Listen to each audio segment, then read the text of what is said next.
my mask because my computer got a virus over the weekend. Did yours get the same virus? I forgot I had that on. Bill, you're frozen on the screen, by the way. That's my natural person. You've been like that for the last couple minutes. Are my lips moving? No, you're a ventriloquist today. Okay, well, I don't know what to say or how to fix that, but here I am. Oh, there you Just go. stick your camera on. Yeah, good. You're back now. I'm very happy to be back. Well, this is a strategy session, and we don't need any sort of quorum. Somebody presenting. Oh, there's our Chief Administrative Officer and Chief Financial Officer still. So we could get going if people that are doing presentations are ready, and we can roll through it. Okay, thank you, Mr. Mayor. For clarity, though, we do have a new Chief Financial Officer. As of yesterday, I stole Tanya and Trevor's thunder both. I'm going to be the first one to speak, so I'd like to welcome Trevor James, who's the new CFO. I'll let Tanya take it from there, though, but just for council's consideration. Thanks, Matt. Tanya, I didn't see an email to that effect or anything, so I don't know if we've announced it yet. Yep, we did send out something, but we will refresh council's memory on that one. Yeah. So thank you, Mr. Mayor. I do have a couple special guests here. So this is a strategy session. We're talking about some mountain biking opportunities and also the formation of a new community group. We've got Rich Deans here, who I think many people recognize throughout the district, and Brad Peterson as well. What these gentlemen are going to do is talk about the new group they're forming. We're going to get into really the value of what mountain biking is, and we're going to get into some opportunities with the district and this group of dedicated people. So I'm going to hand it over to Brad. Brad's got a bit of a presentation, or Rich. I'll leave it to whoever's going to share a screen. Brad did send me his presentation, so if it isn't able to be shared on that side, I do have it and we can run through it that way. But I'll hand it over to Brad to kick things off with a bit of an introduction of who they are, what they're looking to do. Really good, thank you. Perfect, thanks, Matt. Actually, I'm gonna hand it over to Rich real quick, just because he's the guy with the most tenure here, and you can maybe kick us off, and then I'll follow up with the presentation. Over to you, Rich. Hello, everybody. My name is Rich Deans, and I am officially the president of the newly formed Lake Country Riders Mountain Bike Club. And so the name is Lake Country Riders. We figured we'd try to keep it short and to the point and include Lake Country in there. This has been, well, I've lived in Okanagan Center since 1993. So I'm almost classified as a local. This has been one of my goals for a long, long time, to have a club in Lake Country and bike trails that us local people can enjoy and get out and get some physical activity in our neighborhood. So I'm really pleased that we've come this far. Since I've met Brad about a year and a half ago, him and I have hit it off right away, and we've collected a bunch of other people and put together a good vision for the bike club, and Brad will present more of that in a minute. One of the reasons we feel like we need a club in Lake Country is because there are very limited trails for mountain biking in Lake Country. All of us mountain bikers, we drive to Kelowna or West Kelowna or Vernon to go ride trails in those communities, and we usually ride 2 to 3 times a week. So we end up doing a lot of driving to other communities. It'd be nice to be able to stay local, ride local, and have fun local. There's a couple other things that I wanted to point out. There's some of you may have heard of this trail strategy for BC. It's a government initiative that was adopted in 2013, and they have a trails strategy laid out for the province, and mountain biking is in there. They have a mountain bike policy. They have, policies for horse trails, snowmobile trails, that kind of thing. So it's a really good tool for us to have. One other tool that we use a lot that some might be familiar with would be Trailforks. It's an app on your phone that shows you where the trails are in your neighborhood. If you click on that app, you'll see that there's no trails in Lake Country other than the Kalmawash Parkway. And so in the short time period that Brad and I have known each other, we put together about 50 people that are keen on helping with the club, getting the club developed, getting some planning going, getting some trails built and some maintenance done. There's old people like me, and there's a bunch of young kids out there. A couple of weeks ago, we rode with a 10-year-old boy that is an incredible athlete, like a way better rider than myself, that's for sure. And so there's a lot of youth in this community that are going to be the next up and comers for mountain biking. So we got about 50 people in the club, and we're really going to focus on youth development as well. So having said all that, maybe Brad could chime in here with the presentation that we've all put together, and Brad's sort of spearheading that end of it. So this is Brad. Oh, sorry, one other thing. So Brad is the treasurer, and Caleb Pike is the secretary of the club. So off to you, Brad. Perfect. Can everyone see my screen okay? Mm-hmm. Great. Thanks, Rich. I'm a new member of the Lake Country community. My wife and I moved from Toronto 2 years ago. Don't hold that against us. We were before the COVID pandemic.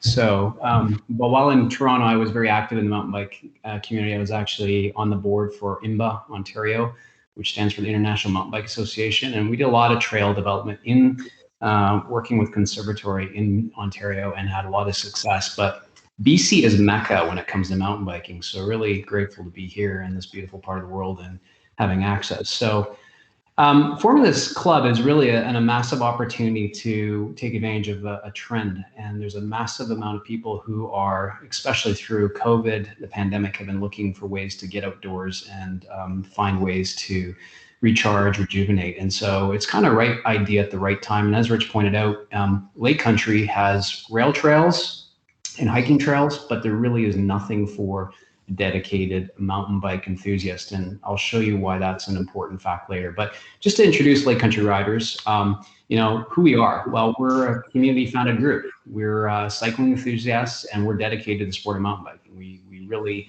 we're not just looking to try and promote this because we think it's a good idea. We do it every single day, and it's something we're passionate about. Our vision is to facilitate amazing mountain bike experiences in and around the District of Lake Country. And we really want to cooperate with clubs. There's clubs north of us in Vernon and clubs south of us in Kelowna, an opportunity to collaborate and cooperate with them, but really make it holistically a destination. And we want to advocate for responsible access, build and maintain trail systems, host events, and develop and support the riding community. So that's our mission. And in terms of our values, the things that we're looking to uphold and represent to you and to the community around us is first of all, just to support community. We want to give local residents an opportunity to participate easily without having to drive far distances. We want to also create it as a destination for tourism. And there's lots of examples around this province where there are destinations for biking, both north and south of us, as well as around the province. Vitality. Really, this is about how do we promote health and wellness and outdoor activities. I mean, it's what attracted my wife and I to this beautiful province, and I know that that's a passion for many people who live here as well. Conservation. We really want to make sure we do it the right way. We want to work with all the various authorities who are responsible for helping be compliant with Natural Conservatory and ensure that we're planning our work and then working our plan. and in cases where trails have been poached in that aren't sanctioned, to rehabilitate them and offer alternatives. And this was a big part of what we had to do in Ontario. And actually, we worked really, really successfully with a lot of the conservatory movements. And then finally, just inclusiveness. We understand that there's sort of a myriad of stakeholders here. We've got private landowners, we've got government, we have business, we have Indigenous groups, and other clubs, as I mentioned, on both sides. So how can we create something that's as inclusive to all of those key stakeholders in making this happen? You know, this is just a quick excerpt from Forbes magazine that talks about the popularity of the sport. It may, if you're a mountain biker, and this may not be a surprise to you, because if like tonight I'm heading out with a group and we're going to go to Cal Park. So this is an example of what we're just talking about. I'm driving, you know, 35, 40 minutes north of here to go somewhere else with a group of people to go mountain bike riding. And I almost guarantee when I show up at that parking lot, it's going to be lined up and down the concourse, of which the majority of the people there are on mountain bikes. So the stats speak for themselves, but there's just a massive growth in the sport overall. And, you know, what Rich talked about is this trail strategy that the province put out. They just got back the survey they put out there. And the thing that I think speaks volumes is that of the respondents, okay, here's all the different types of trails that people were advocating for. If you take a look at this list here of, I don't know if it's 14 different groups, but 26% were for cycling. There's skiing, there's snowmobile, there's wildlife. So this is a pretty impressive amount of public input to say, what kind of trails should we be building in the province? One group of people makes up a quarter of the entire demand. So I think that on its own really speaks for itself. So I know that Matt's going to speak more to this. This is a rough plan that we've put together for a chunk of land that is at the intersection of Tyndall and OK7 Road. And we think it's a really great opportunity for us to be able to give the community a destination for doing some trail development and also, you know, a riding experience. And all these little colorful lines are different types of trails and or pump tracks or skills parks, things that we would be planning to build in there. And again, rough plan, but you know, this is a more of a, instead of it being top down, this is more of an actual of what something like that could look like. And you know, what I want to point out is that in and around the region, here's 3 excellent examples of how people have really leveraged this. So in Kamloops, there's something called the Bike Ranch there. On YouTube, in terms of video views, the Bike Ranch is the second most watched video destination outside of Whistler. So, you know, and if you went to Kamloops and you looked at the section of land, it's actually not that big, but they've done some really impressive stuff in creating a meaningful trail network there that's garnered worldwide attention. Crawford, Myra, that's another massive destination that gets a ton of traffic and attention. In Kelowna, Penticton, Free Blind Mice, and I mentioned Cal Park as well, where the Knox team have really collaborated to build an extensive trail network. So, and I think that, you know, we also look at what's happened at Predator Ridge as a really a best in class sort of example. That here's an example of a community that created multi-purpose trails, and then some cases bike design trails. Because the one thing that I've learned, if it's designed well for biking, it's good for hiking, it's good for skiing, it's good for horse trails. I mean, it really works for multi-use purposes. And so we're really big advocates of how we can integrate this into a community setting overall. So here's an example of Lakestone, the new development that's being proposed at the top there. And down the bottom corner, that's what I showed you previously in terms of a top-down view of that trail, proposed trail development area.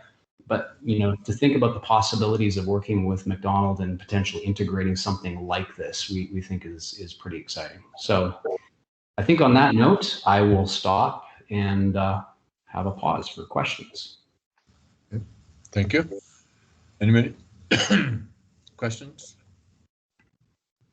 Oh, I can't see hands, so I don't know if there's Bill and there's Cara. Okay, Bill, go ahead. Thank you, Mayor Baker. Thank you, sir, for the presentation. I find it very, very interesting, a little bit scary. That's my general feeling. Scary for the environment, scary for the aesthetics of what that might look like, and scary for those reasons, eh?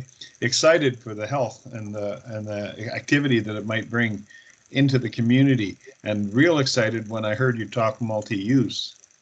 But then I considered some of the conflicts that may occur, bikes spooking horses, dogs, people biting.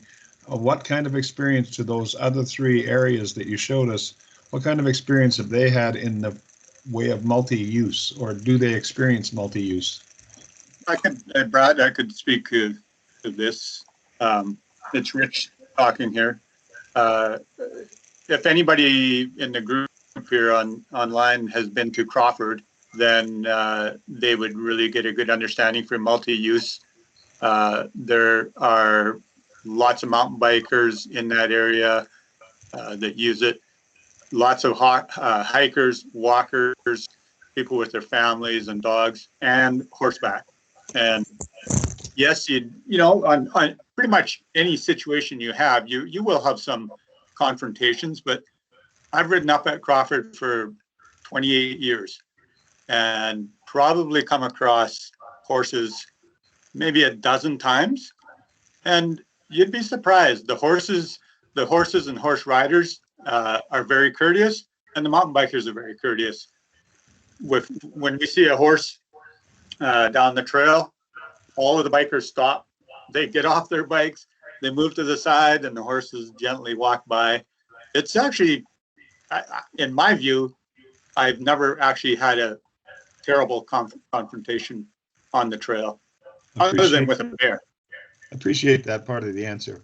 How Yeah. about my environmental concerns and my gut feelings and stuff like that? Can I answer that one? Because I think that's a very valid one. So my experience from working with conservation in Halton outside of Mississauga, there was a section of trail that, or a section of land that had previously just been unpoliced, and people were just going in and poaching and creating trails. And I think if you took a wander up to the Spine Cop, I think you'd see that that's a pretty prevalent activity currently there, where it's going unregulated.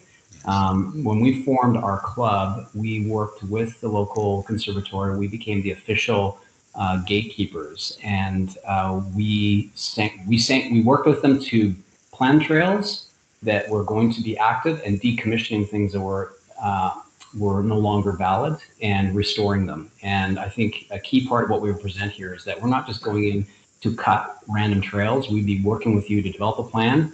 And once that plan is established, our community would actually, physically be involved in building the trails, as well as rehabilitating the ones that are not sanctioned and creating barriers so they can't be ridden. In other words, we would draw logs and things across those trails so that they are no longer usable. And that was a key part of again, working hand in hand with local authorities. Thank you. I have one final question. Can you tell me that area you showed for potential development at Tyndall and West Okanagan Center, how large is that area in acres or just a guess? Yeah, I don't have an exact answer. Maybe Matt could speak to that. I do know that it was land that was initially planned for a school development, if I'm not mistaken, but just based upon the slope and the grade, it was deemed not suitable. Matt, do you have any further thoughts? Yeah, I'm just putting up the GIS, Councillor Scarrow. Multiple acres.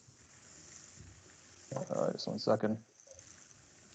That's about 7 acres, that property. 7. It was deemed too small for school. School site, too steep. Yeah, I remember those days.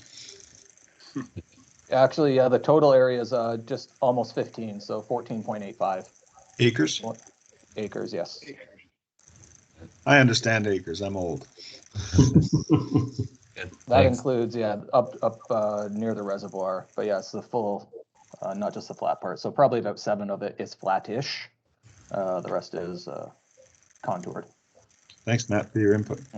And what I can confirm for you is that that tract of land already has several unsanctioned trails through it from people over the years using it. So again, what we would do is, instead of just letting it become a dog's breakfast, we would have a concerted plan and rehabilitate the things that are not sanctioned and build things that are proper, that again are multi-use, but also very much mountain bike friendly. Because again, if it works for a bike, it's a great hiking trail and it's great for horses as well.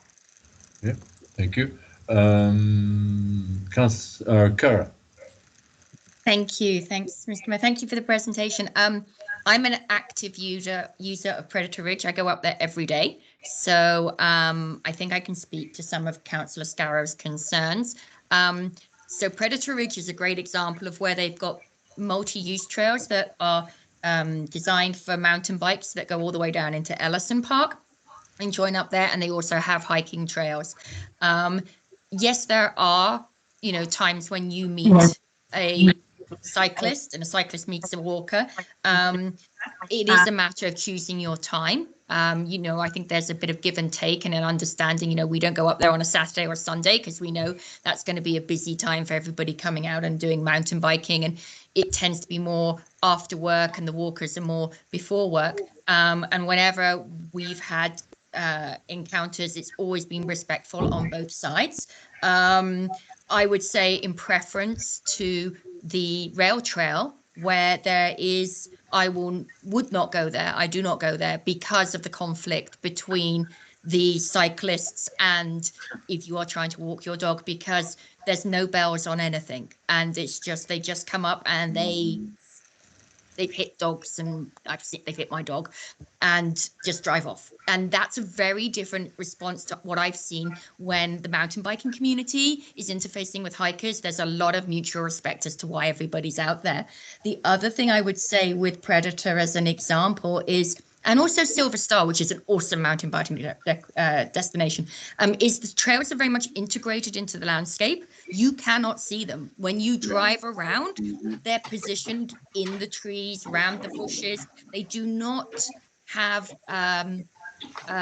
sort of a very visible effect on the landscape. And I would say that's the difference between the trails and the pump track. And so I think there is a distinction between those two types of use and the level of disturbance that happens in the landscape. The pump track, I suppose my one concern would be use by things like dirt bikes in that community setting. How can that be addressed? Because obviously they bring a level of noise that isn't necessarily there with the mountain biking.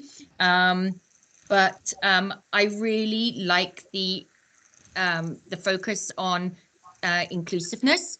And you've come straight out of the gate with, this is just not a mountain biking only initiative. This is going to bring benefits to other users of the trail network. And I think there needs to be consideration by those other users to recognize which group is doing the work, and to kind of have that respectful approach and shared approach to the trails. But I just love the fact that we're bringing the community into Lakestone and using that land as a community focus for the whole of Lake Country. Given some of the things that we were talking about at the last strategy session, I think that's a great thing. And from what I'm hearing, I'm really liking this. So thank you. Great. If you want, I can address the power vehicle concern. And just before I do that, you pointed out Lakestone is very active in terms of we have, draws here for basketball, for pickleball, and there's trails already here. So people who enjoy active lifestyle, there's reason to come here. So we just want to continue to add to that value and benefit there, in working with McDonald to try and do that. But, similar to how you work with Walk, we would have abundant signage. So Lake Country Riders would be participating with you guys to work to develop trails, and that signage would be clear in terms of what are the appropriate type of activities, and power vehicles will not be appropriate for this particular use of land. Okay, thank you. If I could add to that, Brad, with a mountain biking skills park, like what we're talking about up on Tyndall Road there, these pump tracks are quite small. The features on them are very small, and they're tight together. They're not ideal for a motorized, like a dirt bike, that kind of thing. And even mountain bike trails are you don't find a lot of dirt bikes on mountain bike trails. Occasionally you do, but dirt bikes don't like mountain bike trails, usually because they are not suited for it. Dirt bikes like to go really fast, and the mountain bike trails have very sharp turns and small features that make it difficult for motorbikes to use. And I think Brad hit on another thing, was the signage would be really important. Yeah. So proper signage at the entrance would be key to, you know, what users can use the area. Yep, thank you. Penny. Thanks, and sorry, I was trying my best to get on here. I finally made it. So I totally missed your presentation, and I'm just wondering, I have a few questions. You're talking about a multi-use trail, and I'm just wondering, are you talking walkers or just bikes? And it sounds like you're not talking any mechanized bikes. I'm not sure if that's correct. And then also, do you foresee this being an exclusive use so that, for instance, somebody can't just decide to take their bike on that trail and use it? Yeah, good question. So similar to what's happening at Myra as well as Cal Park, multi-use, meaning hikers, bikers, horse riders.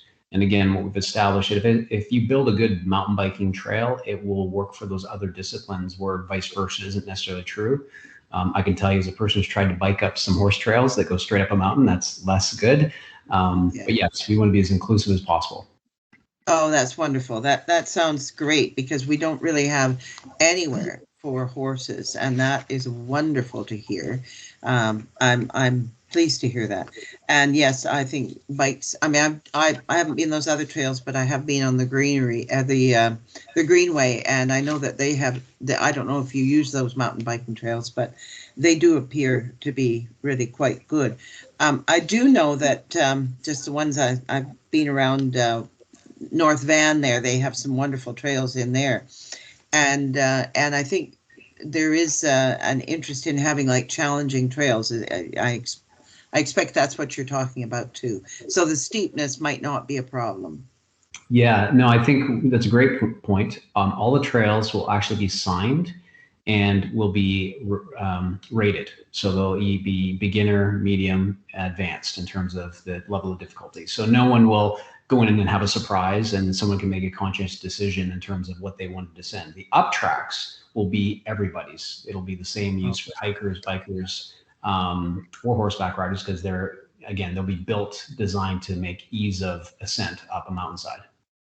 And so the only other thing that crossed my mind was the deer, the natural wildlife. And of course, deer are up and down all the time. And I don't know what's happened in those other parks, how they're dealt with, but just a question. And I don't know if you know the answer to that. I expect that they'll take as good advantage of our trails as anyone. I would say, as an active mountain biker who rides 4 or 5 times a week, it's come across deer many, many times on the trail networks around the Okanagan Valley. So, okay, that's great, because they were there long before us. For sure. Yeah. Sorry, Mr. Mayor, just add to that, please. Councillor Gamble, you asked about exclusiveness. The reason we're here today is introducing the Lake Country Riders, but this would be a district facility. This is open to the entire community. This is not just about Lake Country Riders. This is us intending to work together with a group of dedicated people, similar to we do with Walk, similar to Friends of Okanagan Rail Trail. This is a district property. That's why we're here today with council. This has one function of introducing the Lake Country Riders to council. The other one is to say, hey, we'd like to we're proposing to council that this might be a good use of this property and work together on a community feature. This is not just about an exclusive use. And in terms of the deer, we can look at how the design goes in terms of where deer like to nest and deer like to lay down with their babies to make sure that we're considerate of those natural sort of environments so that we're not impinging within those areas. They bed down, they don't nest. Sorry, bed down, Mr. Mayor.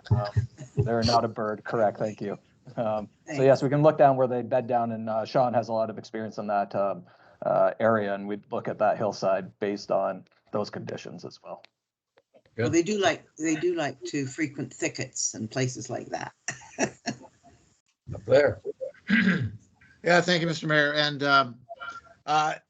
look, I think this is fantastic.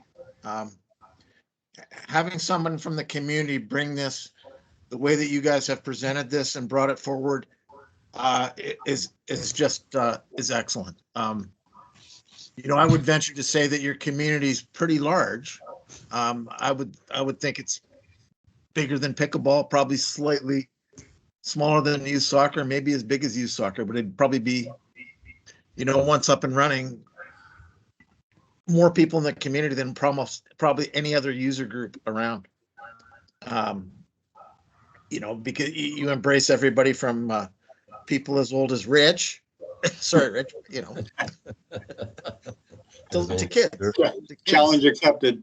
And, you know, I'm not an experienced mountain bike rider, but I have a son that participates in it a lot. And it's exactly as Rich said in his opening. He never bike rides here. He's in the car driving to West Kelowna, to Crawford, to Cal Park, to other communities, because we don't have that here. It's here, it's in our community, it's around, it's undercover, it's probably not quite as safe as it could be. So organizing something like this with guys that are prepared to be stewards of the environment and the sport, I think is great. I think working with Lakestone, I actually had a conversation with the McDonald Jr., I think 2 years ago about this, about integrating mountain biking into their trail system, because, you know, mountain biking was the upcoming sport that was going to be around. And it's not just about high-end athletes, you know, there's lots of those, but it's about kids. Here's something that's free to do, that's in our community. Parents don't have to drive them all over the place. It's a healthy activity. I mean, you can't say enough about it. But right now, if the kid wants to be involved, you know, you got to drive them someplace. So it's a real lack in our community. I think that every community that has trails is benefiting greatly from it. So I'm really excited. I think you guys have made a great presentation. You know, the way that you talk about being stewards of the environment and the community, what more could we ask for? So thanks very much. Good. Thank you. Before I do a second round, I had a question. I had sons that did a lot of mountain bike riding, and but they were sort of looking at and grandchildren actually for ones that were Black Diamond or something that was really challenging, not so much going up but going down as well, at great speeds.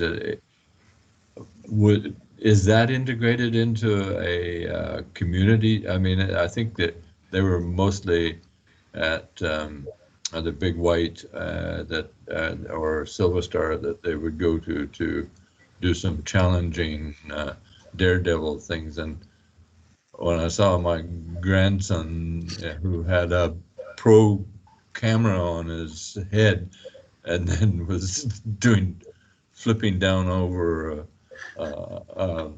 going so fast that I thought, my goodness, it was amazing he didn't have any great injuries other than a few shakes and sores. But can you put something there? But I know also another son of ours that had a mountain bike tour on the Kettle Valley Road for a time, but he didn't have touring bikes. He had mountain bikes, and most of the people that wanted to ride the Kettle Valley Trail wanted a comfortable bike to ride, but then the younger ones wanted a less placid trail. So there's different types of mountain biking, I guess. But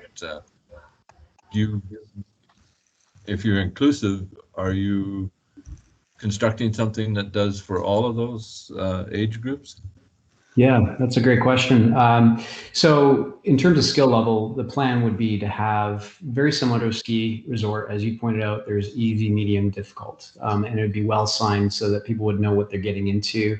And no different than the Lake Country Skate Park. I mean, you know, if you go there, I'm mesmerized by what kids do, what the possibilities are, right?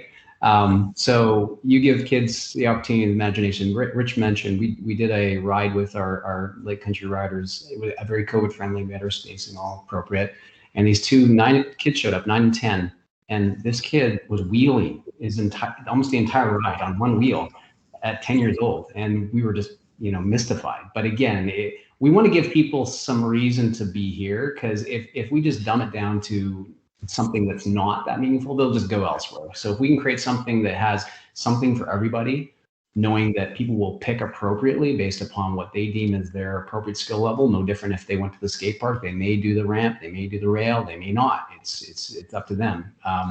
We want to have something that really gives people an opportunity to express themselves. Yeah, no, really good. And I have friends that have done, and as Cara has, from Predator Ridge down to Ellison and back again, and that's somewhat challenging in terms of topography. Coming from Toronto, you don't have that kind of topography. Oh, I shouldn't trash Toronto. Matt's from a Toronto Maple Leaf fan, but it's certainly Well, we still talk to him. It's great to hear. I hope we can get it happening. I haven't heard from Todd yet, so. You're up, Todd. Thank you, Mr. Mayor. Yeah, so mountain biking, I've been doing it for, better part of my adult life for sure. You're going to get some crashes. You're going to get some bumps and bruises. That's all part of it. I've done my share. I do agree you need to mark the runs. It's very important for that. And I don't know about, developing everything all at once. I think this is a multi-stage thing, and it needs to, we need to accept the fact that if you build a trail, it's going to have multiple users. So we need to make sure that, same way as the rail trail, you have your little sign there and make sure that people are aware of it.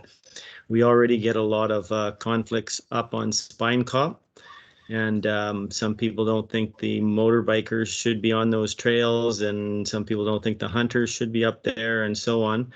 Well, a lot of those trails were developed by the motorbikes to start with, right? Because, it takes a little bit to build a trail. If you're going to build ones like those ones, that's the way they got built. Is it right? No. Well, that's can be debated. But that's a big reason why we have those trails. So if we're going to do this, this is the way to do it right. I'm in full support. I just think it needs to be done in stages rather than all at once. Let's just, the only way to eat an elephant is one bite at a time. So I think we just need to do this in proper steps. But I am in full support. Really good. Thanks. And Jeremy. Thank you, Mr. Mayor. Yeah, I must say that I have one full day of mountain biking experience at Silver Star, so it wasn't anything that I was really into. So that was the day that I retired as well. But if you guys enjoy it, and if there's a group out there, I say go for it, and I offer my full support. I think this is awesome. A network of trails where you have all the way from beginner all the way through to intermediate, and with little trick things and stuff like that. This is awesome. This is what I like to see. Our community is live, work, play, and you guys are fulfilling the play part. So kudos to you, 100% support from me. Thank you. Good. Thank you. I got Cara again. Thank you, Mr. Mayor. Just a quick couple of points. I mean, this is going to be very much a 4-season trail as well. I'm thinking of snowshoeing and snow biking that can be done up there. I just getting more excited by the minute. The other thing to talk to Bill's comment and Penny's comment about the environment. I know that from being up there, Predator Ridge have a period of time for trail restoration just as spring thaw happens, where mountain biking is not allowed. And because the ground is too soft and it gets chucked up. So you can hike, but you can't bike. So hopefully something along those lines will happen there just to kind of protect what's being built to whatever stage. And I don't know, maybe this is a question for Matt or for engineering, but given that this is a mountain biking trail, it would be lovely if it could link up with our active transportation at some point so that people can cycle to the mountain biking trail, because it would be a shame to get into a car.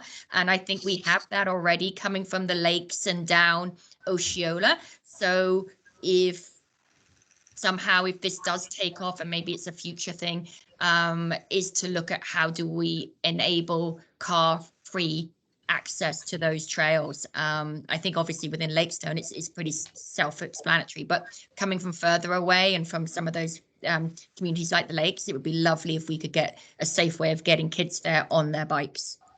Right. Thank you. Matt, your hand's still up. Yeah. Yeah, no, that's a new hand. I can answer a couple of questions there. One is Councillor McKenzie said, no, this is a big elephant, and we've got enough biting of other projects going on that this cannot be delivered all at once. It's just not feasible in terms of that. That's why we're looking to work with Lake Country Riders as well, recognizing more hands on more shovels make easier work for everybody, and it really involves the community. That's really one of the intents here, is working with the community, similar to what we've done with Walk over the years, really trying to bring that community focus into it. So no, you won't turn around and blink and one day suddenly 3 pump tracks will be built. This is a lot of work. There's material, there's planning, there's design, there's engagement. It's not just something that would happen overnight, and we want to build on success. So part of that success is working with Rich and Brad in the group. We're going to look at some other trails, so maybe reestablishing some of the ones in Jack Seaton and maintaining those. Really, this will give this group of riders a really good indication of who's involved and who just was talking the talk at the beginning. So we're going to be working with this group of people to start doing some maintenance work on some other trails first. This development plan for this property will have to be done in stages. There will be, and we want to introduce it to council because there will be, the financial component of it, the design component, the engagement component. So it's not something that's done overnight. And in terms of what Councillor Reid was saying, yeah, the multi-uses and the connectivity really will be done in stages, as you've seen. Osceola, Okanagan Center Road West is connected to the lakes. That's connected down to the highway. The designs doing this year for Woodsdale, which connects Pelmawash to the rail trail. So we're really working on this whole network connectivity, going through Glenmore Industrial Lands, as well as that next connection down to, say, that end of the highway. Then you go across, to Chase. So it's really all these pieces coming together to be able to, we don't want somebody to drive to Cal Park, same as we don't want somebody to have to drive here. We want to provide that active component to get from active to active. There's no point driving in between those two active parts, but it's a process, and council obviously realizes the impact and the time that it takes to make that whole network work, but that's the path we're on. We start now. Bill. The mic's on everything. Thank you very much. I wanted to make sure that Rich and Dean knew that the bad feeling in my tummy seems to have gone away. Everything seems fine. But I want you guys not to discard me, because I actually happen to own a downhiller mountain bike. My son-in-law gave it to me. Sometimes I ride it. But anyway, a couple of questions. Maybe the first, Matt touched on it, and Cara touched on the connectivity. I would say connectivity to the rail trail and Pelmawash gives you connectivity up and down the valley. And that's the kind of connectivity I would like to see. Somebody can get up in Vernon and ride their bike to the place we're discussing, and that's kind of the larger picture connectivity that I'm looking forward to. Matt, I think it's way too early to ask these questions, but have we talked about or thought about or planned in any way the development of the finances of running and operating an operation like this? At what large, how big of a part would Rich and his people play? How big of a part would we play? When you talk about working on the trails in Jack Seaton, are we talking about investing time and money now in that? Kind of lighten me a little bit about the dollar signs. Sure, I can. One, high level, there's been no sort of confirmation of what that is, but we've sort of ran some ideas of what it would take to construct this. In terms of responsibilities, we haven't got there. Jack Seaton is a work program. I'm going to look to Rich and Brad on that, but this is not a financial contribution. This is a hands and gloves and on shovels and rakes and whatever other tools you need to maintain trails. That's not a financial, that's a work effort on people putting their, back into a shovel or back into a rake and doing some work sort of element. There will be financial on this, but we need to get through some high level concepts to see what that means first of what it costs. We do have material on site here already from the UV treatment plant, so there is a good base of material there. So that's really coordinating out what that means, and that's the test to see how popular is this right now. This is a group of people that had a great idea, in my opinion. Does this keep facilitating through with the work? Do they have a lot of interested people? And that's where Walk started. It was an idea, and then you get people involved, and then you build on that success, and then you build on that success, and suddenly you've got a dedicated group of people that want to work with the public and do a great thing for the community. And I think that's the path we're trying to be on here, but we're at the early infancy of that. So I appreciate Rich and Brad and Caleb and Aubin and the whole group that's been participating to date. And they're just representing an idea right now. They're sort of the sort of spokesman per se of where this is going and representing and really the spearhead of this. So as Councillor Gamble asked before, this is not an exclusive club. The bigger this club can be, the better, I would say, for these guys. That's what we're looking to do is really engage the community and have opportunity for the community, whether it's Councillor Koza coming out of retirement and getting back on a bike, or somebody such as my son at 4. We were on the island, had our bikes with us and found a pump track, and he just loved it. We went back there 3 times on our vacation to go to a pump track that we had no intention to.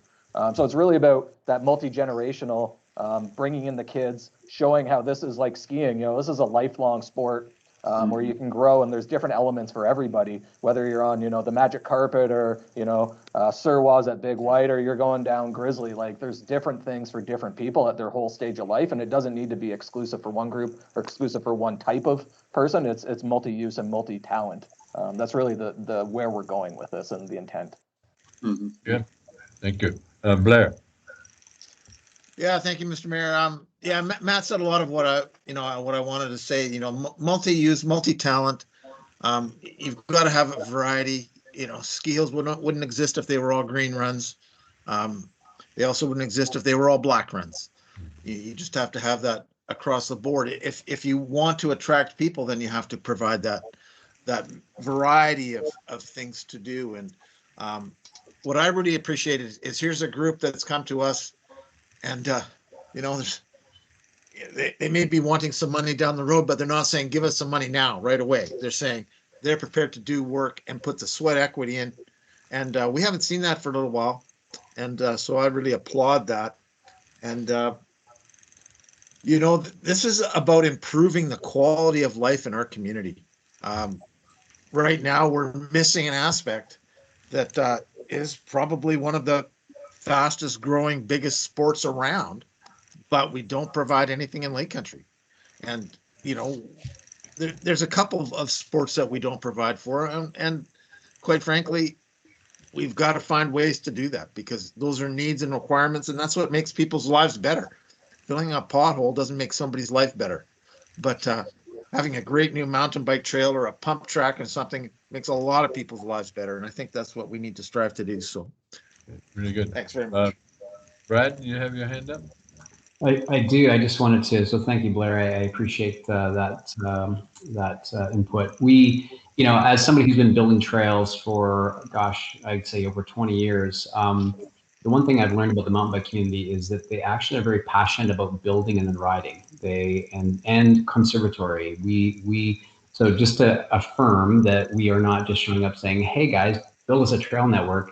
We're actually here to say we're prepared to invest into this activity and to build something with the community. We feel fairly comfortable that we can put a significant number of people together. Rich said 50. I would guess that within a short period of time, we would have hundreds of members. I mean, if you look north of us in Vernon, they have Knox, which is almost 1,500 people in their biking community. And somebody else said in this call that they would wager to bet that mountain biking is secretly maybe one of the biggest sports in this area. And I would say that's very true. If you look at the number of bikes on vehicles or riding around, that there is a significant community here. So our hope is to build hundreds of members who would actively participate in volunteering to build trails, maintain trails, and then sponsor rides to promote outdoor activity and participation. Really good. Anybody else? We're done. So no e-bikes on the mountain bike. Or yes. Yes, e-bikes are allowed. They are. Okay. Yes. In fact, there's a very famous rider who had a bad accident in America and broke his spine, and is now 4 years later, having not been able to walk, is actually able to e-bike and go out mountain biking with his friends, and it's the most amazing story of recovery. Yeah. So it's amazing what you can do on an e-bike. Yeah. Matt? Yeah, no, just to summarize what we're doing here, we just want to introduce Lake Country Riders as a group.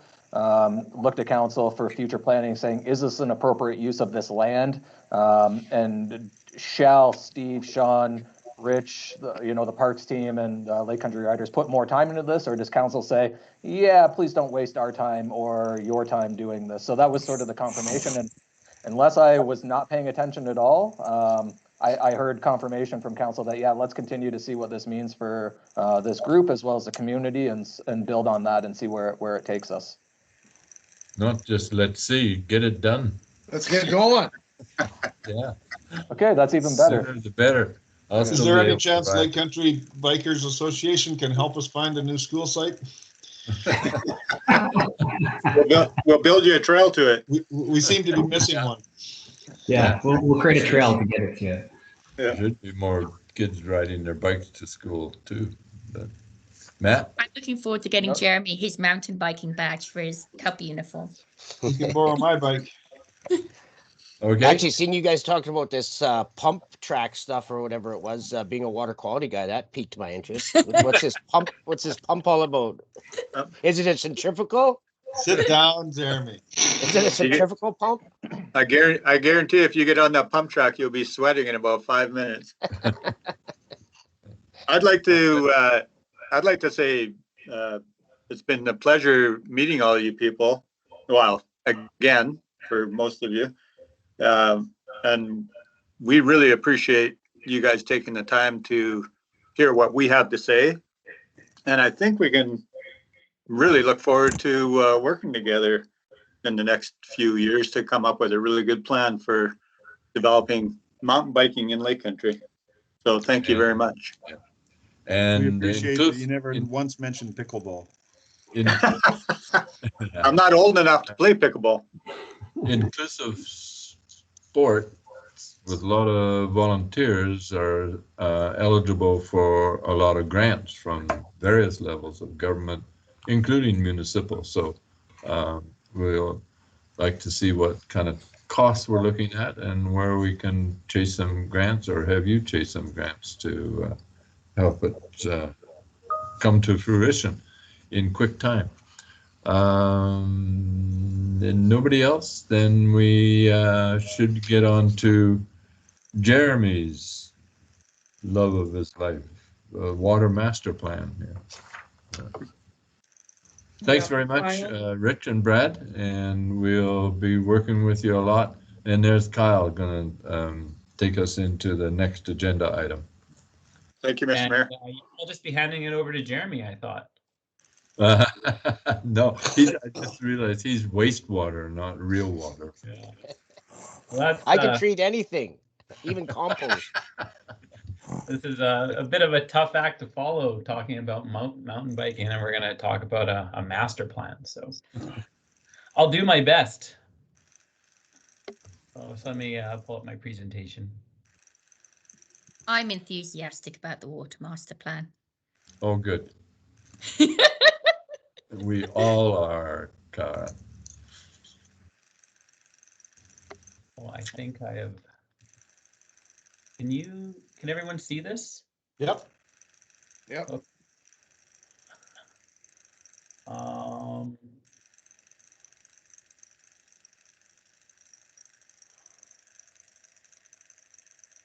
Yeah, we can see it. There we go. Just had to get my screen so I could see you. Page you 1 of 41. Hey, can you see the full slides, or which are you seeing the Water master plan update, it says May Presenter slide. time. 2021. full slides? Okay. fairly good size.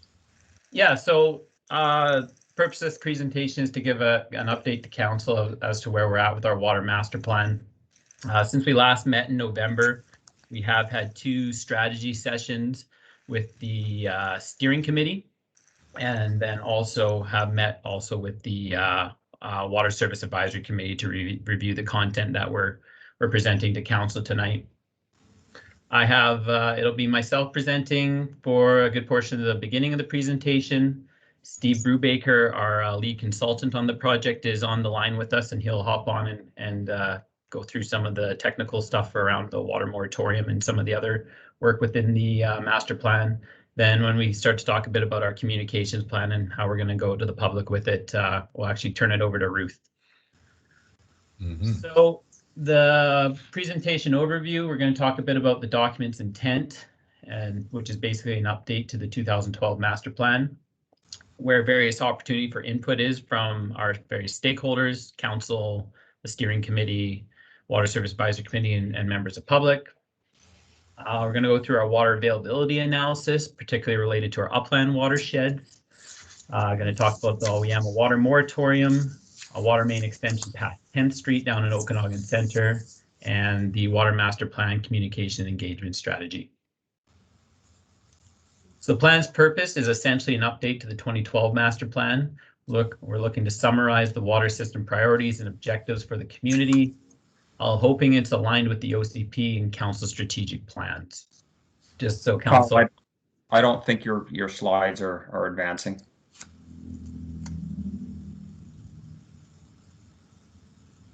Let me try this again.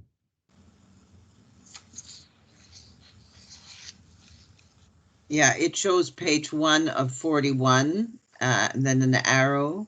Yeah, that may be better. That's better. Good. I think I might have selected the wrong screen to share.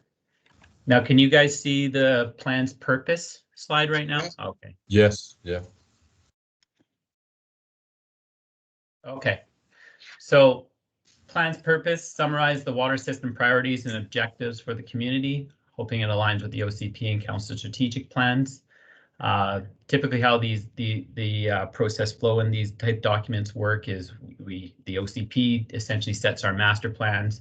From our master plan, it helps to formulate our 20-year capital plans, which then also helps to inform our policy and bylaws that are related to that are needed, and then also our 5-year financial plans and implementation strategies. Our vision doc, which is unchanged from the 2012 water, sustainable, affordable for the community and environment. Guiding principles, again, are unchanged. Take an active role in stewardship of resource of the basin. Retain all of our 4 existing water sources. Plan based on maintaining filtration deferral for Okanagan Lake and Calmelka Lake. We have had some algae blooms in Calmelka Lake and Wood Lake recently that are causing us to take a little closer look at, are we going to be able to maintain filtration deferral on our Cal Lake source? But as of right now, we're still in the taking a look at that phase, so we're not looking to change that right yet, but we may need to. Strive to provide the same level of service for all customers. Strive to improve the level of service over time in a cost-effective manner, and consider risk and plan accordingly. So opportunities for input to the water master plan. So council essentially provides input on our terms of reference when we go forward to establishing our plan.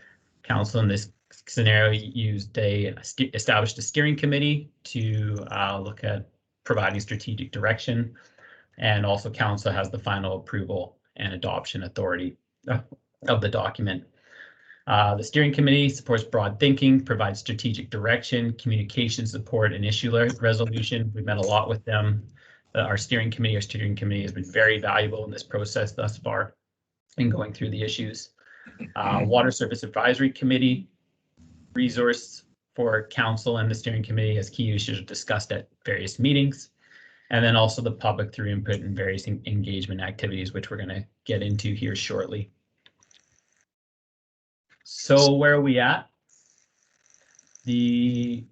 One of the very first steps we did is we confirmed our level of service and growth projections, and that was not taken to the steering committee. That's just a tabletop exercise where we use our OCP to look at our our growth projections, and we take a look at our system usage and then project out how much water we're going to need going forward.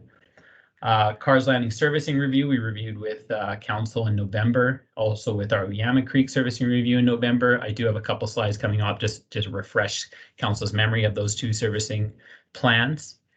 And then also today we're going to talk about our water availability review, the Oyama watershed moratorium, which is currently in place, and some recommendations around that. An extension of the water system past 10th Street down in Okanagan Center, and our communications plan. So just a reminder of council for the Carrs Landing servicing plan. There's quite a bit, I'm not sure if you can see my cursor or not, but there's quite a bit of works upstream that does need to occur around improving the existing Beaver Lake system, which we are proposing, and then using the Upper Lakes or Upper Lake Pine Reservoir to extend north out into Carrs Landing to service some of the various private properties, Barkley Water Utility, Eastside Utility, and the Coral Beach Water System. We did look at putting an intake into Okanagan Lake, which proved to be quite a bit more expensive than this option. And we also looked at running a water main across from the Lakes subdivision over to this area, and which also had a lot of uncertainty because we didn't have the land to do so. So this is the strategy from a staff level that we're suggesting is most appropriate. Here's an overview of the Oyama Creek servicing plan. Essentially, this area is shaded in light blue. Currently receives Oyama Creek water during the irrigation season. Oyama Creek water is very similar to Beaver Lake water in that it is high in color, has turbidity issues, and water quality is a concern. Plus, that system also has some aging infrastructure that we're starting to get a little worried about. And so the Oyama Creek water servicing plan essentially recommends basically you doing a dual distribution system out in this area in blue, where the domestic water would be supplied from with Kalamalka Lake water, and then the irrigation water we'd use Oyama Creek water for the irrigation. Any questions on those before I move on to water availability?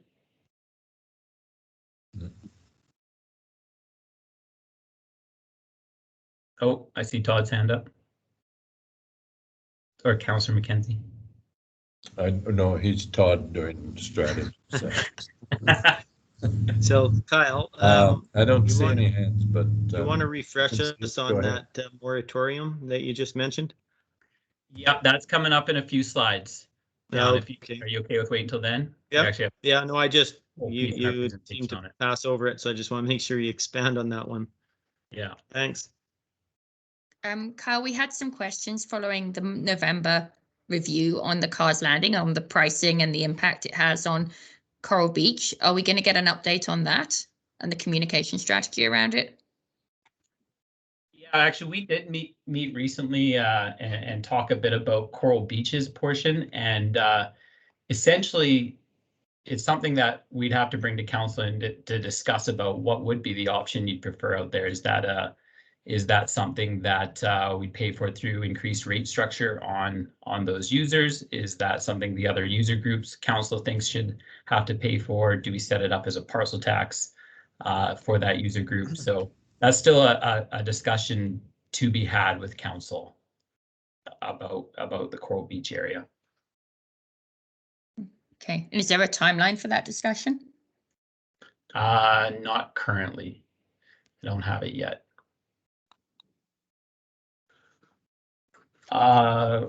Okay, am I okay to move on to water availability? I assume we're going to cover communications later on. Correct. Okay. All right, so water availability and Oyama analysis, and also our Oyama water moratoriums folded into this part of the presentation. We're taking a condensed version or a presentation that we gave to the steering committee, or sorry, yeah, we're taking a presentation that we gave to the steering committee and condensing it quite a bit into this presentation for council, but it is some very complex systems we're talking about and trying to explain in a very simplistic way. But here we go, and we're going to do our best here. So the water availability presentation overview, we're going to take a look at our water demands. We're going to show our upland source capacity and ability for growth, some vulnerabilities due to climate change, and also some recommended mitigation strategies for that. The purpose is to review the district's water availability regarding future community growth, vulnerabilities due to drought, and potential risk mitigation methods.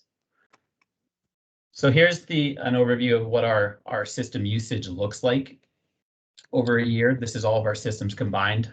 The black line is the total system consumption. The green line is actually agriculture. As you can see, as we head into summer, agriculture is our largest consumer, and also we do see about an 11-fold increase in our flows from summer to winter, which is huge. And then followed by all of our other customers is the blue line combined down below. Just to put it into context about the volume of water that we actually go through just on a hot summer day. So the picture above there is our El Dorado balancing reservoir. That's a 30,000 cubic meter reservoir. In some of our highest flow days, end of July, early August, we actually, in 12 hours, that reservoir is empty. So we go through two of those in one day. And that's 350,000 45-gallon rain barrel. Just to put that in context of just the volume of water that we're talking that we move in our peak summer flow times. So here's an overview of our Swalwell watershed on an average year. We have license to pull 9.1 million cubic meters of water from that source. Realistically, we only have active storage of about 8 million cubic meters in that watershed.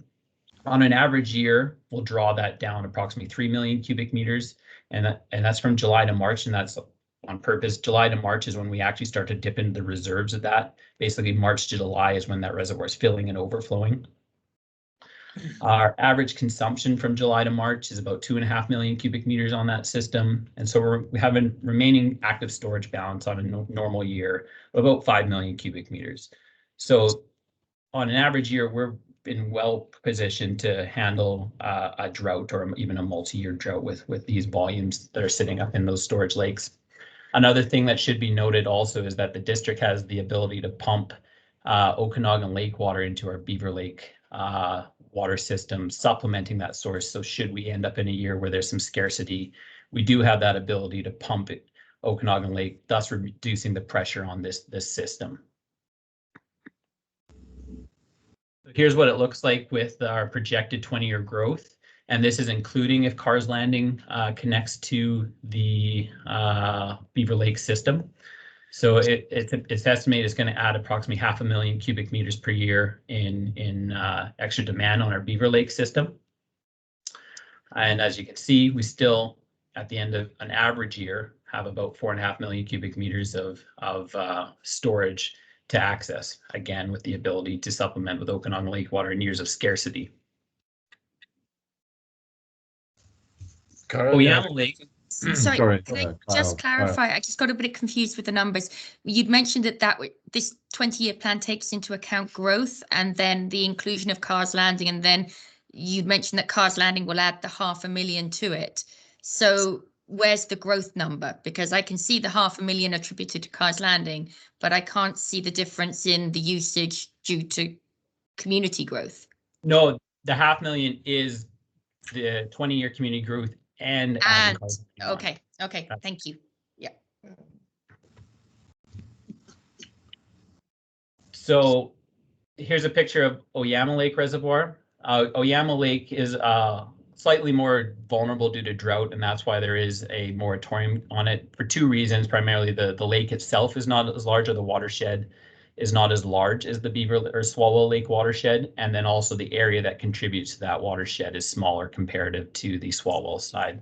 So it is more vulnerable. But again, if you look at the numbers on an average year, 3.89 million cubic meters of annual license, the active storage of approximately 5 million cubic meters.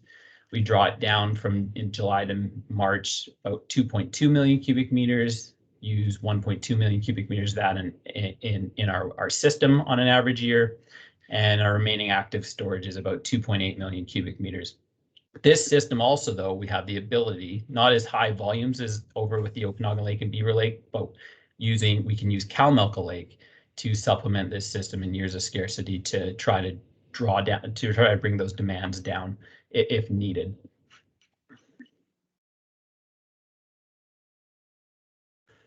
So on to climate vulnerability. We do have a watershed model that indicates more severe drought and flood events will occur more frequently in the future. And so you can see we've added that image of everybody trying to get their piece of the pie. One thing that we are concerned about is we are going to end up potentially in storage earlier than we used to be with climate change, is what our models are predicting. That as we go forward, we're going to see more drought early and also end up more drought more frequently and end up on our storage earlier than we had in the past. And one of the things that can be kind of concerning about that is that when you end up in years of drought, if we do a good job managing our upper watershed, we could end up in scenarios where the province actually steps in and mandates us to release it to the lower watershed.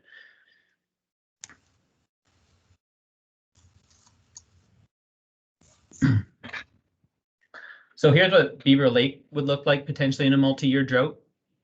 So Beaver Lake, the highest demand or usage out of that lake is for agricultural purposes. So the black line is a normal 3-year occurrence of the lake filling and draining with usage. The orange line is we ended up in a 3-year where we had low snowpack yields. And at our existing usage rates, our existing allotment or average allotments of what the farming community is using now, which is typically about 20 inches of application is what we're seeing the farming community put on their fields. And then the yellow line is actually if each farm tried to use a full 30-inch allotment, which they're permitted to currently. And as you can see, in years of scarcity, we actually end up in a bad situation fairly quickly. One thing that you will see in a few slides coming up, we do want to do a bit of an irrigation plan, taking a look at allotments. One of the things we've heard from the farming community that is if we're looking to adjust allotments or anything like that, that they feel it's viewed as we're trying to take the water and give it away to the development community. But as you can see, that is not staff's intent anyway. What it is really looking to protect against this scenario where we end up in a multi-year drought where water becomes scarce, and just so that there is enough water to sustain the farming community in a multi-year drought. Oyama Lake is a very similar picture. We have, if you had existing usage rates on multi-year drought, we think we're good. But if every farm out there tried to use a full 30-inch allotment, we end up in a bad situation.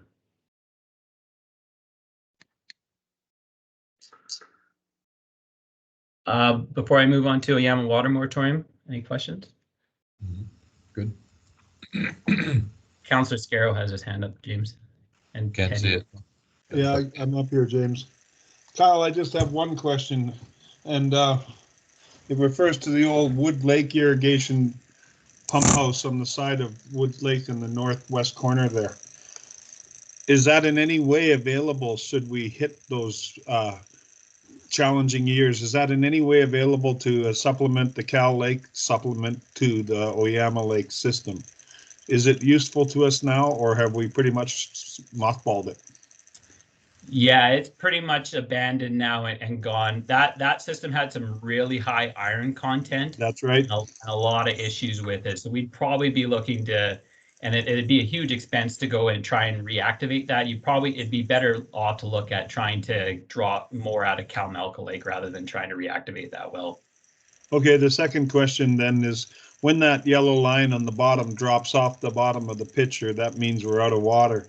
And you said in both systems and that we now have Cal Lake supplying or supplementing the Oyama system and Okanagan Lake supplementing the Beaver Lake system.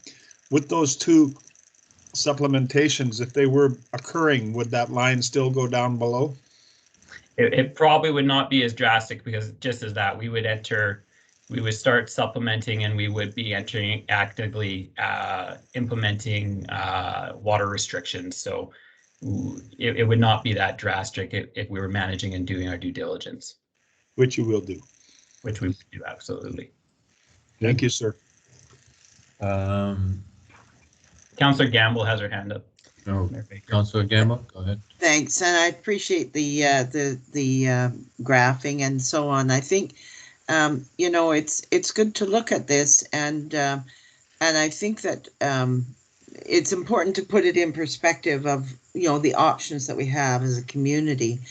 And when talking about it, we probably also need to remember that this, you know, having agriculture in the community is one way of providing food. I don't think we need to lose sight of that, you know.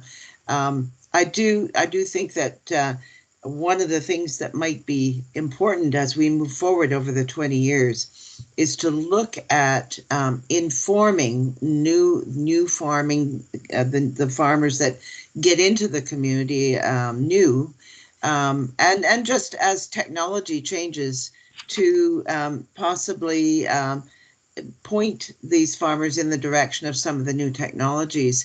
That's also expensive, but it is something that will be necessary, I think, as time goes on. But I do think that that we will at some point run into decisions as to how much development we can have in this community. In the valley, there is only a limited amount of water. And, you know, I have to say that we need to look at what's happening in California. If we don't, we will allow too much development in these communities. And really, we just can't maintain that over time. It's fine over 20 years. But if we're looking 50 years, 70 years, at some point, you know, we don't want to go the way of the people in the Tigris-Euphrates Valley. You know, they disappeared, and we don't want to do that. We are good managers. You know, we're lucky that we do. But over time, we do have to think of these things. And, you know, I know nobody wants to talk about it, but that is, talk about elephants, that's the elephant in the room. Thank you. All right, carry on, Kyle. We got Sure. the camera or whatever. Okay, the Oyama Water Moratorium. So this was a moratorium for the Oyama Creek water source. It was created in 2006, shortly after the 03-04 droughts that we had there. The objective when it was created was to allocate water fairly and share the resources between users in the service area, to allocate water without exceeding the threshold, to protect existing users from water shortages, to promote logical growth as planned in the OCP, which is there isn't a lot of growth planned in the OCP on that system, and to adopt water conservation practices. I think with that, to go through the Oyama watershed and the assessment that we did on it, I'm going to pass it over to our consultant, Steve Brubaker. Thanks, Kyle. Okay, thank you. Yes, so back in 2019, we did a hydrologic assessment of the Oyama watershed to look at what the existing demands, in-stream flow requirements, for example, fish flows, and water availability looked like within that catchment. We considered not only today, under average day conditions from 2012 to 2017, but we also looked at the impacts of projecting climate change over the next 100 years and what that would do for water availability. Next slide, Kyle. So by 2098, sorry, not 100 years from now, but obviously to 2100, the freshet is projected to occur about 2 to 3 weeks earlier than it does presently. Also, the watershed yield is projected to increase by approximately 16%. But the most important thing is under a 1 in 200 year event, so about a 0.5% chance per year of occurring, we are looking at not having enough water to meet demands in about 3.6% of the demands. So not a very large amount. So it's expected that that would be able to be met with water use restrictions. But by 2098, this will increase to occur once every 2 years, or about 50% chance of the time every year, with no increase in demands. So as such, drought management measures that are currently employed are expected to be needed to be used much more frequently, almost every year. With climate change, you may also see an increase in demands and adjust the timing needs for agriculture, depending on that crop type, which will further compound these impacts. So talking about the demand summary, as Kyle mentioned, the residential demands on the Oyama watershed are actually projected to decrease to 0. And that's because, as Kyle presented earlier, our plan is to move the residential customers over to the Kalamalka Lake water system and leave the Oyama purely for agricultural water demands. We are forecasting an increase in demands from 1,620 megaliters per year to 1,924 megaliters per year. That is based on adding another 60 hectares of land at the current agricultural irrigation rates. And that's about an 8.5% increase on the demands that were modeled for this analysis. I think it's important to say that we're not looking to expand that system, that demand increases farms that already have water allotted to their properties that just aren't using it right now. Yes, good point, Kyle. Next slide. So we presented this to the steering committee and also to the Water Services Advisory Committee. And the recommendation, we had 2 options. One is to maintain the moratorium and just collect more data over the next 5 years.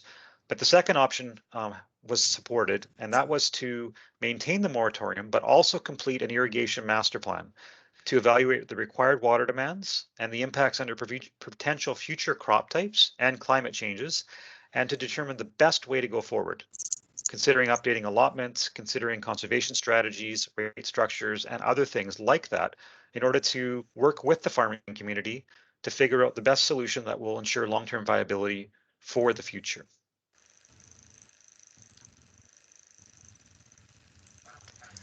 So looking at the drought risk reduction strategy, we considered both supply and demand management approaches. Under a supply management approach, obviously you can access or create additional storage or add more sources. And under the demand management side, there is residential reductions, such as building code, xeriscaping for landscaping, and rain barrels. Agricultural allotments are obviously another way to potentially reduce if that work makes sense through the irrigation master plan. So from a raising the dams and alternate supply, the raising of dams obviously has a benefit for sure to the community, but it comes at a significant cost and complexity.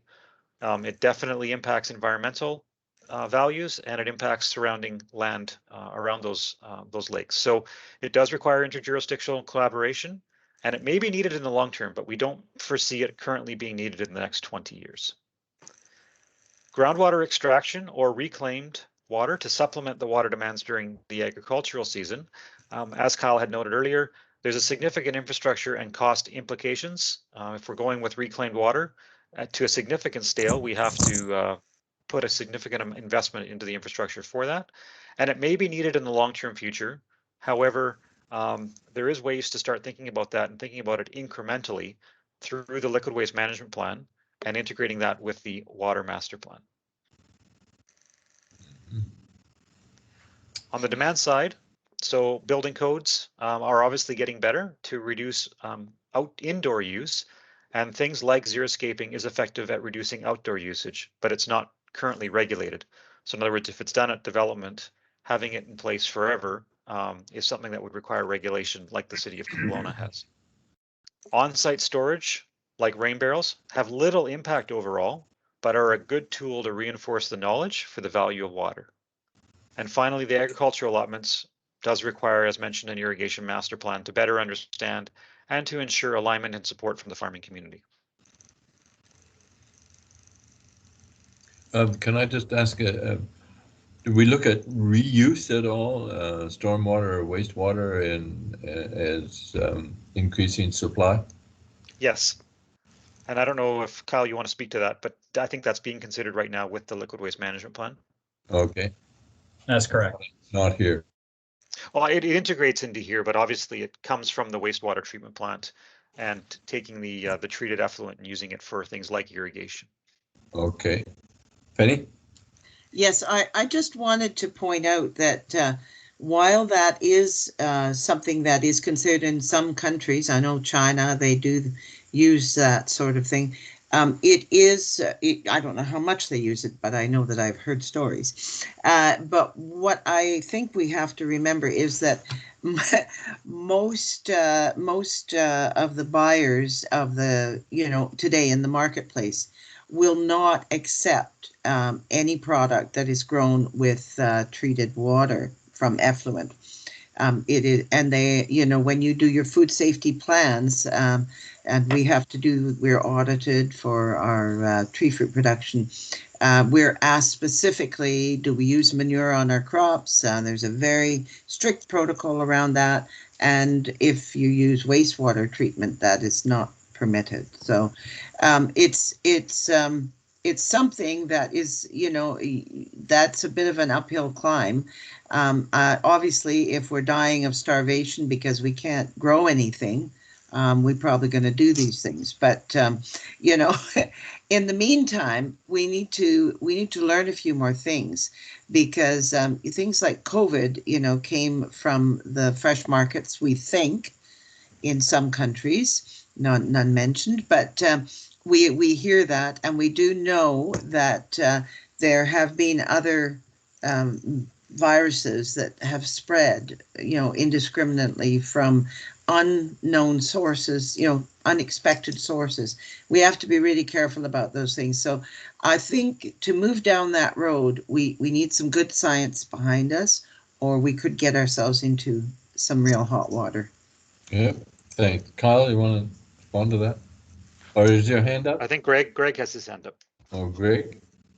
Yeah, so there might be a way to get at this that could be very beneficial, and it's pulling water from the ground. So we could discharge as we do now to ground at our treatment plant, and then pump from the ground. So the ground gives another method of rejuvenation, and then we can make that available for irrigation purposes. And that could be a very, very significant way to mitigate drought, because that water in the ground constitutes a massive reservoir of water supply. So by the fact that we're recharging it, and then let's not forget when we're talking about this with liquid waste management plan, we're taking this water out, we're boring this water, all this liquid waste, and we're returning it to the environment. 20% of the flow of Okanagan Lake is returned wastewater. So it's a natural cycle. We are using this, whether we pump it out directly or indirectly, we rely on that. We can't lose that. And even if we could make it disappear, which we can't, we need it. So, and reclaimed water is becoming more and more prominent, especially if you look at California and these types of places. So I think it is going to be something we're going to need to consider more and more in the future. But I think there are ways that we can ease it into that aren't so, again, if we were to pull it from the ground, it's not directly associated with, it's a wastewater pipe. Can I speak to this too? All right, carry Can I on. speak to it too, Mr. Mayor? Yeah. Can I speak to it? Councillor Koza? Oh, sorry, can't see you.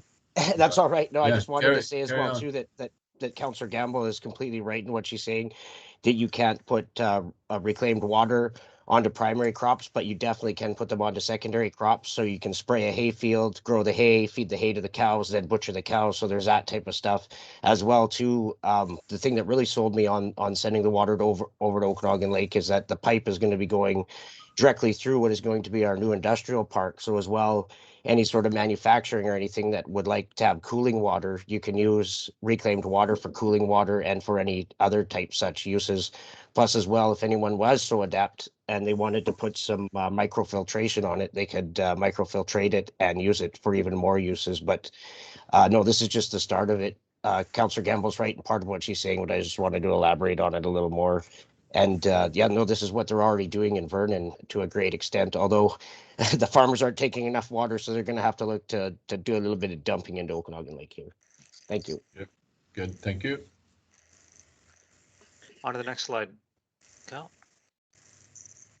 So as mentioned, we've got those residential reductions, and I obviously those are important, and I think we've talked about the agricultural elements. Next slide. So this is just a reminder on, Kyle, did you want to speak to that again?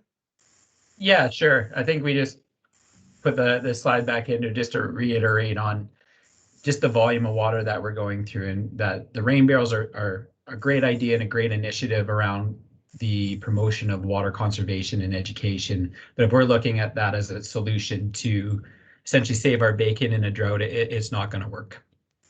Good, thank you. So as mentioned, water demands and water demand by user types, as Kyle mentioned, our summer demands are about 11 times greater than our winter demands. Agricultural is about 55% of the annual demands and about 70% of the summer demands. And growth accounts for about 16% in annual water drawdown on the Swalwell watershed. And there's the ability to lessen this obviously with Okanagan Lake. From an upland source capacity perspective, the water sources have that adequate capacity to meet both existing and future demands under normal years. But under reoccurring drought years, capacity becomes vulnerable, dictating the need for drought management strategies. So climate change, as mentioned, the climate model indicates the likelihood of more extreme weather conditions in the future, more frequent and extreme flood, and also drought events. And the recommended mitigation strategies are to, as mentioned, explore opportunities for reclaimed water through the Liquid Waste Management Plan, consider raising the dams, but not actively pursuing that in a 20-year time period, maintain the Oyama moratorium and complete an irrigation master plan and review the rates, allotments, and conservation strategy. Update your drought management plan and your water use restrictions, and continue to promote wise residential and agricultural irrigation practices. Okay. Penny, did you have a comment? No, I'm good. Okay, your I initial think that this flashing. is good. This is all what we had talked about at our meeting. Good. All right, Karen. Yeah, so switching topics. If there's no other questions on that, we're going to talk about extending the water along OK Center. Was there any other questions before we do that? No. Okay. So yes, there's been a request to extend the water system down along Okanagan Center from 10th Street to 14th Street. And this is in conjunction with a number of upgrades already planned for Okanagan Center in order to improve the fire protection to that area. And we had a closer look, and we can extend to a service about 20 additional lots at approximately $40,000 a lot, taking it to 14th Street, which is about halfway down along the waterfront there. This, of course, will require council and public support for local service area expansion, so it's not an automatic thing. But yeah, something that is definitely feasible and viable to consider within the water master plan when the public are ready for it. And I know that there were some questions at our previous meetings on where 14th Street exactly is. So Kyle, next slide, got a little Google Earth photo so you can orientate yourself. That's 14th Street. I think because there's no street sign, no one really knows what that location is obvious. I think that's where, Blair, am I correct? And that's the end of it there? Well, I don't know if that's exactly 14th Street, but that's a private road.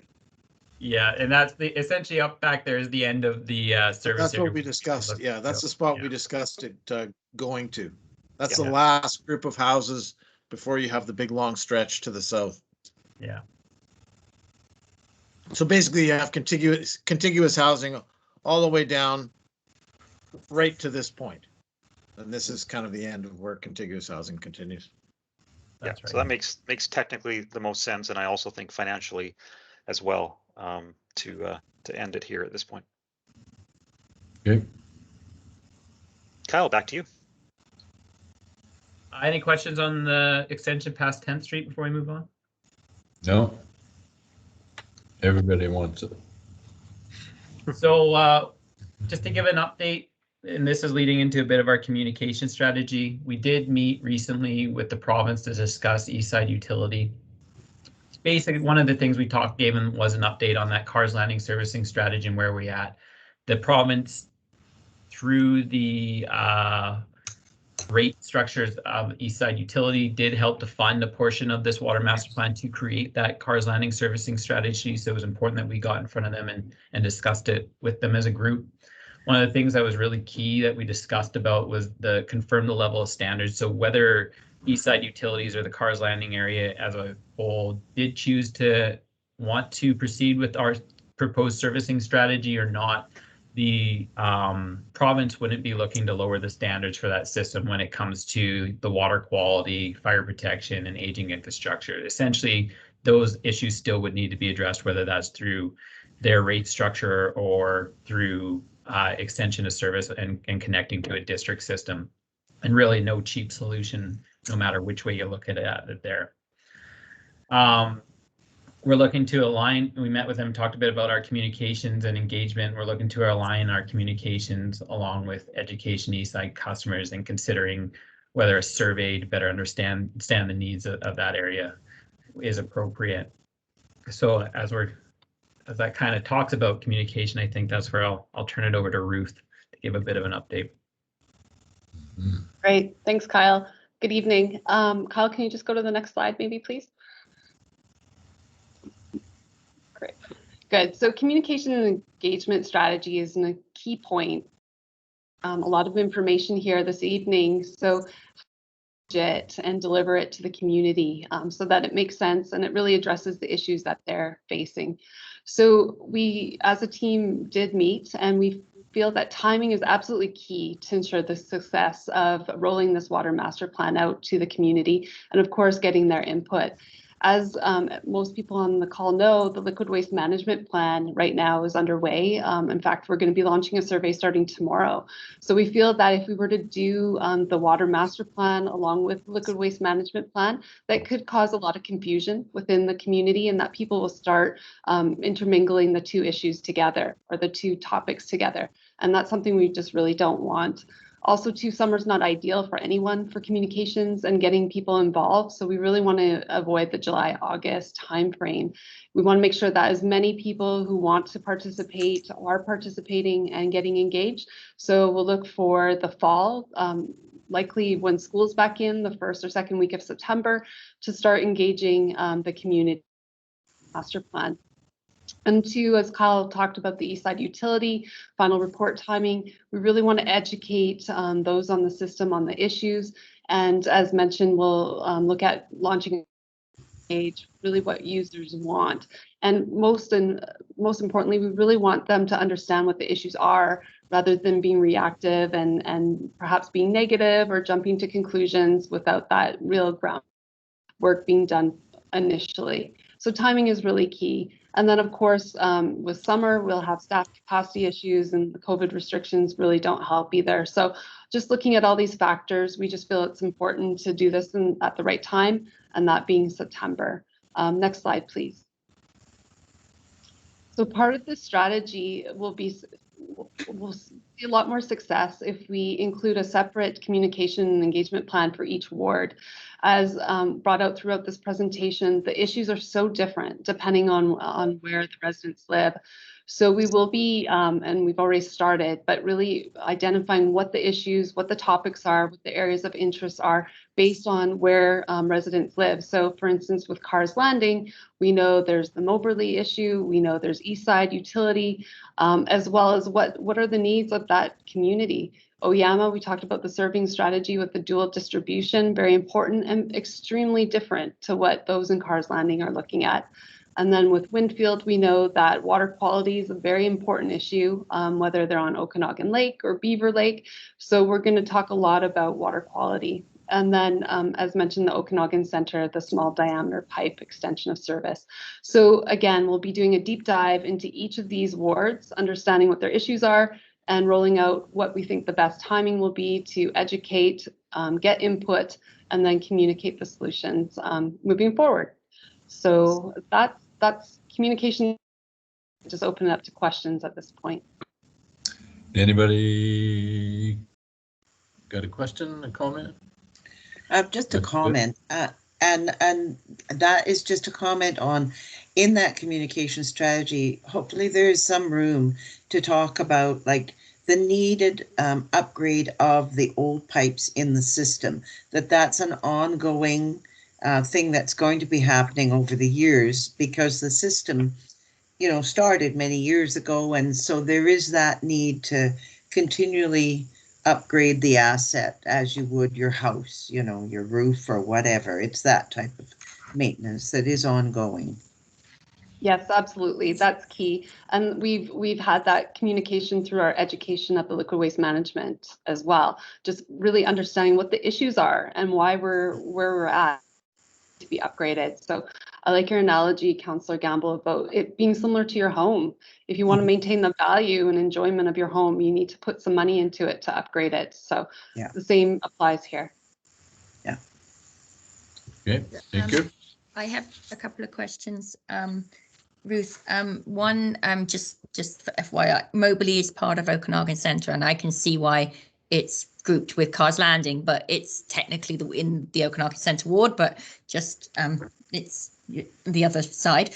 And this September date, does that mean that's the start of public engagement or the start of the research by the team into what each ward needs in terms of public engagement? That's a great question. So no, that we'll be doing the deep dive into the issues, doing the plan for each ward. I'll be doing that through the summer months, and then ready to go live in September. Okay. So will from your meeting with the province for East Side, sorry to focus on that, but that's where my guys' attention is, will they be communicating, given the fact that we have had zero communication on this since 2019? That's a great question too. And that is something Kyle and Kyle, just interrupt me if you want to add to this, but we did talk to the province. They just don't have any capacity really. They're pretty thin. So we did agree to do this together. Our team will lead it with their support. So really it's that education, as you mentioned. A lot of residents have maybe even changed. They don't really know what the issues are. So recognizing that it's a hot real estate market, so we probably have people there that are completely unaware of what the issues are. So having that initial communication, recapping what's been done, where we're at today, and then we talked, as Kyle mentioned in a previous survey, to go out to those to just really see what their thoughts are and what their level of education is on the issue. So we're looking to do that and likely in the summer months. And again, the province is completely on board with this, doing communications hand in hand. But again, they just don't have the capacity to do it. So to see this kind of get off the ground, we've agreed to go at it together, and the district really helped lead it. So we're going to be in our 5th year of a boil water notice in the matter of days here, with no communication from any department anywhere for the last 3 years, really, on what's going on. And unfortunately, with Cars Landing, the majority of people are here in the summer. So we have a lot of residents who will come here in the summer and then will be gone in September. They take the kids back to school. So we're going to miss a lot of people who are on East Side Utilities because their visiting time is the summer. And so to the East Side Utility, that's a great point. And sorry, I may have not communicated it properly, but for the East education, that initial communication with the district and the province, that will be going out in the summer months. So it's exactly to your point, we want to catch the people when they are here because some of them are seasonal. So that of the strategy will be executed just for East Side Utility to have those communications out sooner rather than later. So that'll be done well before September. Well before, okay, super. Can I add to this as well? So when we met with the province, we had, we were, I think, carrying them a little bit in terms of the discussion. So even just asking that question about the levels of standard, because it was very critical to, what message are we communicating out? And the answer only came through, they weren't even considering it. The answer came through the discussion that we had, and they got to the place and said, yeah, I guess we'd have to do the right thing and we'd have to meet these standards for these as well. So I don't know how much they're thinking about it. I think they're still in a bit of a mindset that the district's going to solve their problems for them. But they were on the positive side of it. They were very, it was a very, I think, productive discussion with them. I think they're on board, but it does mean, I think, some effort on our part to probably maybe even lead it a little bit. So that's going to take some time too. Now it is a private utility, so they're still responsible for it. you know, and we don't want to step into taking over the responsibility for that private utility. I don't believe as a district, we have a role to play here, but they still need to take, you know, the responsibility rule that is their mandate. Okay, thank you. Anything more for Ruth? Hearing none, we'll a strategy session then, and take a 2-minute break and come back for, in camera if that suits you, and then we'll get at. We're supposed to do in camera at 6, but we have to come to a different meeting. Yeah, there is a different meeting for the in-camera. And if we need some more time, we can adjourn that in-camera until after as well. so do you See you in need 2 minutes. the tech need time more than 2 minutes? So we can come back in 2 minutes. Yep. Yep. I'm gonna Thank you, Mayor and Council. Thank you. Thanks, Kyle. Thanks.